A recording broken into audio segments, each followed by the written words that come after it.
नमस्कार, आप देख रहे हैं द न्यूज। आपके साथ मैं सृष्टि मिश्रा। जब से लोकसभा के अंदर तीनों बिल्स पास हुए हैं अमित शाह के द्वारा, और ये क्रिमिनल अमेंडमेंट बिल्स थे, आपको पता होगा, आपको मैंने बताया था विस्तार से कि कितने आमूलचूल परिवर्तन हुए हैं और अंग्रेजों की गुलामी के निशान को मिटा दिया प्रधानमंत्री नरेंद्र मोदी ने। तो अब देखिए, इस पर लगातार विपक्ष का हंगामा है। पहले तो संसद के अंदर हंगामा था सिक्योरिटी ब्रीच के ऊपर, जो आपने देखा, हंगामा इतना बढ़ गया कि उपराष्ट्रपति के मजाक बनाने तक ये सांसद आतुर हो गए, और आपने देखा कि जवाब ना मिलने के कारण ऐसे ललायत हो गए कि संसद में इतना हंगामा किया कि सस्पेंड कर दिए गए।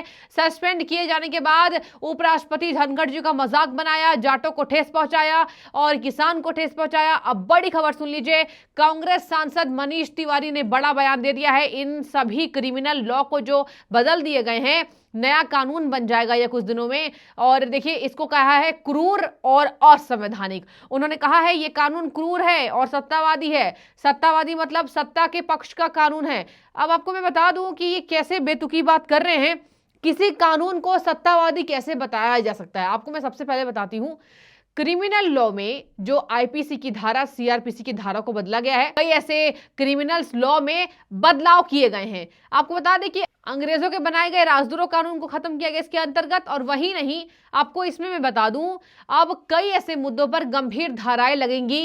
एफआईआर जल्दी दर्ज करना होगा, नाबालिग से रेप करने पर फांसी की सजा, मौत की सजा, और मॉब लिंचिंग, चेन स्नेचिंग के लिए अलग कानून। पहले ये सब नहीं था, पहले ये सब दूसरे कानून थे, और इसी के मद्देनजर भाजपा ने ये बड़ा बदलाव किया है केंद्र सरकार के नेतृत्व में। और आपको बता दें, इसी पर कांग्रेस सांसद मनीष तिवारी ने आपत्ति जताई है।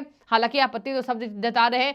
अब बात करें अधीर रंजन चौधरी की, मेंबर ऑफ अपोजिशन हैं, उन्होंने भी कहा कि ये गलत कानून है और हम सबके एब्सेंस में पास कर दिया गया। आपको बता दें कि उस पर भाजपा के सांसद मौजूद भी थे और कई ऐसे अन्य सांसद भी थे, लेकिन 150 करीबन सांसदों के सस्पेंशन पर यह हुआ, और उस पर इसलिए हुआ क्योंकि उस वक्त इन बिल को पास किया जाना था। और बता दें आपको कि इसी के बाद विपक्ष का हंगामा तेज रहा। ओवैसी ने कहा कि ये जो है सत्ता को और ज्यादा ताकत दे देगा, तानाशाही बढ़ जाएगी। और कांग्रेस सांसद मनीष तिवारी का कहना है कि इससे एक देश पुलिस के अंदर पुलिस राज्य की नींव रखेंगे। देखिए क्या कह रहे हैं, उन्होंने कहा कि ये भारत में एक पुलिस राज्य की नींव रखेंगे, ये कानून होंगे, कानून की उचित अदालत में चुनौती दी गई है, और मुझे विश्वास है कि उचित अदालत में संवैधानिकता की परीक्षा में ये कानून उत्तीर्ण नहीं होगा। तो देखिए, इन कानूनों को यहाँ पर चुनौती दी गई है, और इसी के मद्देनजर मनीष तिवारी कह रहे हैं कि ऐसे कानून गलत है। Well, the soul of these three laws is unconstitutional. On the touchstone of constitutionality, Article 14, 19 and 21, they will not stand the test of the courts. These laws are draconian, they are authoritarian, they will lay the foundation of a police state in India, and they will take away and abridge the fundamental freedoms and constitutional guarantees which were given by the Constitution of India, and more importantly which have been laid down by the courts as jurisprudence over a considerable length of time. So therefore, under those circumstances, these laws will be challenged in the appropriate courts of law, and I am confident they will not pass the test of constitutionality. आपको बता दें कि इसके तहत और भी कई बातें हो रही है, जैसे कि मनीष तिवारी ही नहीं, लोकसभा में अधीर रंजन चौधरी ने कानून में खामियों का जिक्र करते हुए कहा कि कहां कौन फंसेगा, किसे कितनी सजा मिलेगी, कानूनी तौर पर इसकी कोई व्याख्या नहीं है।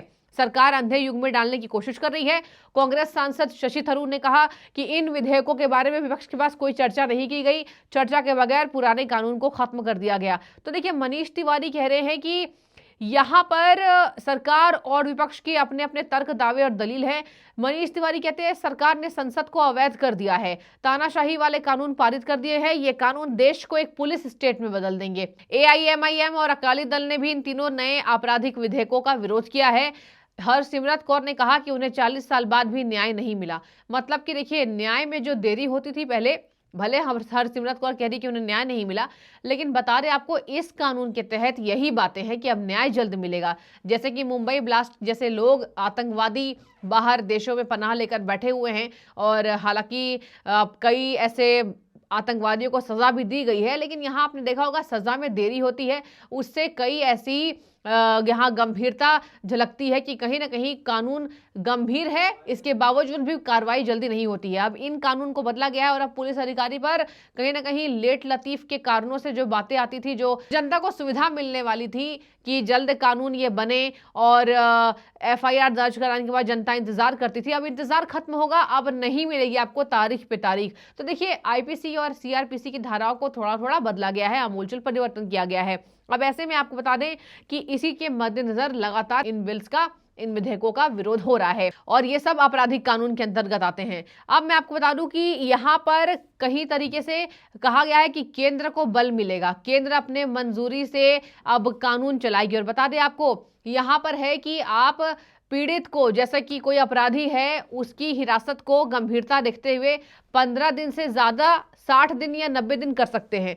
अब ऐसे में बोला जा रहा है कि विपक्ष को लग रहा है कि इन धारा के अंतर्गत गलत इस्तेमाल होगा और हिरासत में आरोपी को ज्यादा दिनों तक रखकर उसे शारीरिक यातनाएं दी जा सकती है, उसे मानसिक रूप से परेशान किया जा सकता है। और इसी के तहत आपको बता दें कि संप्रभुता के खतरे का भी डर विपक्ष को सता रहा है, जैसे कि यहाँ पर भारतीय न्याय संहिता की धारा 195 के तहत 3 साल की सजा अथवा जुर्माना अथवा हो सकता है।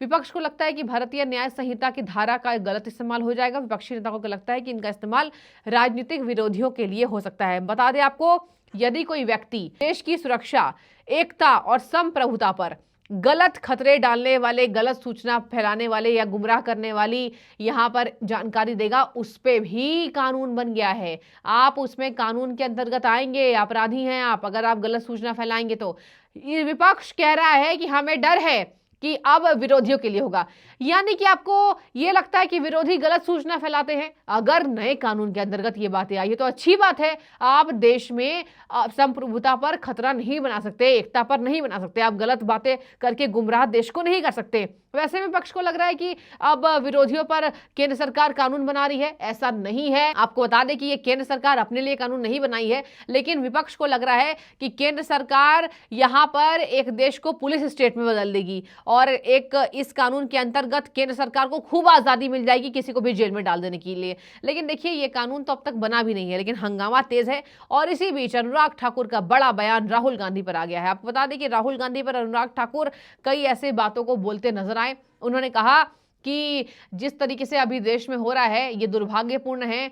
राहुल गांधी जो पार्टी 60 साल तक राज की है, उस पार्टी के नेता ऐसे मजाक उड़ाते हैं। सोनिया गांधी के होंठ सिल गए, मुंह सिल गए। राहुल गांधी के बारे में वो माफी नहीं मांगती है, पूरे कांग्रेस लॉबी को माफी मांगनी चाहिए जो उपराष्ट्रपति के लिए उन्होंने किया। और आपको बता दें कि उन्होंने कहा कि वो हंसी के पात्र बन गए हैं, सांसद रहे हैं, इतने दिनों तक सत्ता में रहे हैं, लेकिन वो अब हंसी के पात्र बन गए हैं, जैसा वो कृत्य, जैसे वो बयान देते नजर आते हैं। उन्होंने कहा कि वो इसी वजह से आलोचना सहते हैं, संवैधानिक पद पर होने के बावजूद भी ऐसे कृत्य को अंजाम देते। पूरी कांग्रेस लॉबी माफी मांगनी चाहिए, संवैधानिक पद का अपमान ये करते हैं, जैसे जगदीप धनखड़ जी का मजाक बनाया गया। आपको बता दें, उन्होंने कहा कि जाट किसान माफ नहीं करेगा। और यहाँ पर जब सुरक्षा ब्रीच हुआ तो राहुल गांधी वहां मौजूद थे, वो भाग गए। उन्हें एक साथ आना चाहिए था, उन्हें एक्शन, यहाँ पर जिस तरीके से सांसदों ने एक साथ उन्हें मारा पीटा, राहुल गांधी तो आरोप लगाने में बिजी हो गए। राहुल गांधी को चाहिए कि इस पर खुलकर बात करते हैं और अच्छी बात करते हैं, लेकिन इस पर तो हंगामा कर रहे हैं और इसी तरीके से पूरा विपक्ष हंगामा कर रहा है। उन्होंने ये भी कहा कि 3 राज्यों में हुई शर्मनाक हार के बाद राहुल गांधी ही नहीं, पूरा विपक्ष आपा खो बैठा है, कांग्रेस आपा खो बैठी है। इसी वजह से कांग्रेस ये बातें कर रही है। देश से किसी को लेना देना नहीं है, राहुल गांधी के पास कोई मुद्दा नहीं है, खबरों में बने रहना चाहते हैं। चुनाव के पराजय के बाद मानसिक संतुलन खो बैठे। श्रीमान राहुल गांधी अपरिपक्व, अगंभीर, अलोकतांत्रिक हैं। उनका आचरण लोकसभा के अंदर हो या सदन के बाहर हो, ये शर्मसार करने वाला है। कैसे एक व्यक्ति जो एक बड़े राजनीतिक दल का अध्यक्ष रहा हो, वर्षों से सदन का सदस्य हो, सांसद हो, उसके बावजूद एक नहीं अनेक बार कभी बोलकर तो कभी अपने कृत्यों के माध्यम से आलोचना सहता है। राहुल गांधी जी ने जो किया, देश उनको माफ नहीं करेगा। अगर कोई सांसद कुकृत्य कर रहा था तो उसको रोकना चाहिए था, कुकृत्य में शामिल नहीं होना चाहिए था। संवैधानिक पदों की न गरिमा न सम्मान बल्कि अपमान करने का काम श्रीमान राहुल गांधी ने किया है। पूरी कांग्रेस पार्टी को माफी मांगनी चाहिए। सोनिया जी, राहुल गांधी जी को ऐसा लगता है मुंह में बर्फ जम गई है। होंठ सिल गए हैं। माफी मांगना तो दूर, ये उल्टा आरोप लगा रहे हैं। दुर्भाग्य की बात है कि वो पार्टी, वो परिवार जो 60 साल सत्ता में रहा हो, वो संवैधानिक पदों को नीचा दिखाता है। संवैधानिक पदों पर बैठे व्यक्तियों को, उनको इस तरह के कुकृत्य के माध्यम से शर्मिंदा करने का काम करता है और स्वयं हंसी के पात्र बनते हैं। ना जाट समुदाय, ना किसान इनको माफ नहीं करेंगे। और दूसरा विषय मैं लेना चाहता हूं, लोकसभा के अंदर जो युवक कूदे, उसके बाद पूरे सदन के सभी सांसदों को एक स्वर में बात करनी चाहिए थी। जैसे सबने एक साथ आकर उनको दबोचा भी, पकड़ा भी और सुरक्षा कर्मियों के हवाले भी किया। उस समय भी राहुल गांधी जी सदन में थे, लेकिन वहां नहीं आए।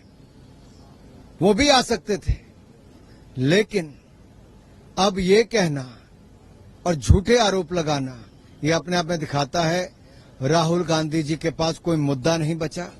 जनता से जुड़ा हुआ झूठे आरोप लगाकर खबरों में रहना चाहते हैं। सच्चाई ये है, पूरे देश में पता चला है कि जनता से जुड़े हुए मुद्दों को, महत्वपूर्ण बिलों पर कांग्रेस पार्टी और इंडी गठबंधन के लोग वहां पर नहीं आए। इनको जनता से कोई लेना नहीं। चुनाव की पराजय के बाद ये मानसिक संतुलन खो चुके हैं। चुनाव की पराजय के बाद ये सदन की चर्चा में शामिल नहीं हुए। चुनाव की पराजय के बाद ये अलग अलग स्वरों में बोल रहे हैं। चुनाव की पराजय ने पूरे घमंडिया गठबंधन को हिलाकर रख दिया है। इनका घमंड चूर चूर होना तो दूर, अहंकार सिर चढ़ के बोल रहा है। जाति कार्ड खेलने पर भी जब असफलता मिली, लोगों ने नकार दिया, तो अब उत्तर दक्षिण को बांटने पर आने लगे। आप जितना मर्जी बांटने का, तोड़ने का काम करो, हिंदुस्तान के लोग भारत को जोड़ के रखेंगे। ये इंडी गठबंधन जितना मर्जी तोड़ने का काम करे, भारत टूटेगा नहीं, भारत मजबूत ही होगा। तो देखिए, राहुल गांधी के बारे में अनुराग ठाकुर कैबिनेट मिनिस्टर हैं, खेल मंत्री हैं। अनुराग ठाकुर ने कहा कि संवैधानिक पद पर होने के बावजूद भी ऐसी बातें करना और ऐसे मजाक उड़ाना ये शोभनीय नहीं है। पूरे कांग्रेस पार्टी को माफी मांगनी चाहिए। बता दें आपको, ये लगातार हंगामा बरप रहा है और आईपीसी की धारा, सीआरपीसी की धाराओं को जो बदला गया है, मूलचूल परिवर्तन किए गए हैं, इस पर विपक्ष लगातार हमलावर है। और मनीष तिवारी इसी को अनकॉन्स्टिट्यूशनल कह रहे हैं कि ये असंवैधानिक है, ये क्रूर है और ये जो कानून बने वाले हैं या विधेयक है, ये कभी भी इसको अगर परीक्षा इसकी जो होने वाली है संवैधानिकता के तौर पर, ये उसमें उत्तीर्ण नहीं होगा। तो वे संवैधानिकता के तौर पर उचित अदालतों में ये उत्तीर्ण कानून नहीं होंगे। आपको बता दें कि इन विधेयकों को लेकर लगातार हंगामा तेज है और विपक्ष चाह रहा है कि ये आपने एब्सेंस में कैसे कर दिया। पहले भी आपने सुना होगा, विपक्ष ने कहा कि आपने विपक्ष के एब्सेंस में 150 सांसदों को निलंबित किया और उसके बाद विपक्ष ने बोला कि एब्सेंस में आपने इसको, विधेयक को पारित कर दिया, पास कर दिया लोकसभा से। ये गलत है। 60% जनता ने जो विपक्ष को चुना है, आपने विपक्ष की आवाज दबा दी। आपने विपक्ष की आवाज नहीं दबाई, आपने 60% जनता की आवाज दबा दी है। तो ये तमाम बातें लगातार यहाँ पर हो रही हैं। देखने वाली बात होगी। मनीष तिवारी तो यहाँ पर भड़क उठे हैं। तीन जो कानून बनने वाले हैं और आपराधिक कानून के तहत, आपको बता दें लगातार विपक्ष इस पर हंगामा कर रहा है। जो भी आपकी राय हो जरूर रखें। शुक्रिया।